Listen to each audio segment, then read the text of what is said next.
యాసంగిలో అంటే రబీ లోపల సాగు చేస్తారు. ఇది కేవలము భూమిలో ఉన్న తేమను తీసుకొని చలి నుండి పంట అనేది సాగు చేస్తుంటారు ఎక్కువ శాతము. ఈ రబీ పంట లోపల మన జైరాబాద్ ప్రాంతంలో సుమారు 800 ఎకరాల వరకు కుసుమ అనేది సాగు చేస్తున్నారు.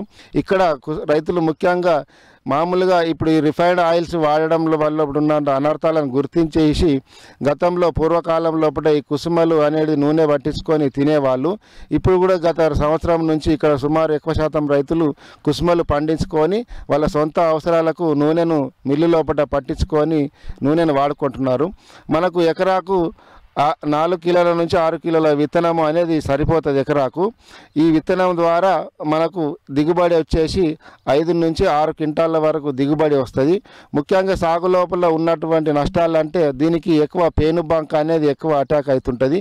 ఈ పేనుబంక నివారణ చర్యలతో పాటు మరియు కొన్ని క్రిమి కీటకాలు కూడా అటాక్ చేస్తుంటే వాటి నుంచి కాపాడుకుంటే ఎటువంటి పురుగు మందుల ఖర్చులు లేకుండా ఈ పంటను సాగు చేసుకోవచ్చు.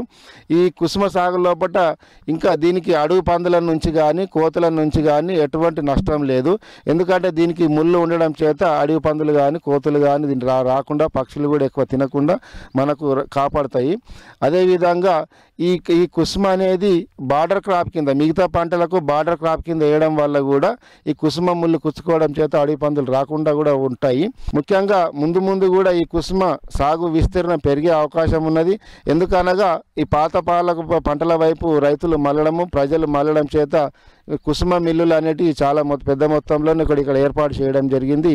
కుసుమ వల్ల ఇంకా ఇప్పుడు ఉదాహరణకు కొలెస్ట్రాల్ పెరుగుదల కానీ గుండెపోటు కానీ షుగర్ బీపీ ఉన్న వాళ్ళు కూడా ఈ కుసుమ నూనెను వాడడం చేత ఆరోగ్య ప్రయోజనాలు ఉన్నాయని చెప్పేసి రైతులందరూ గుర్తించేసి ఈ సాగు చేయడం ముఖ్య ఉద్దేశం. ఇక్కడ ఈ కుసుమలను నూనె కొరకు మిల్లులో పట్టియగా వచ్చినటువంటి పిండి ఏదైతే ఉన్నదో దాన్ని పశువుల మేతగా రైతులు ఉపయోగిస్తారు.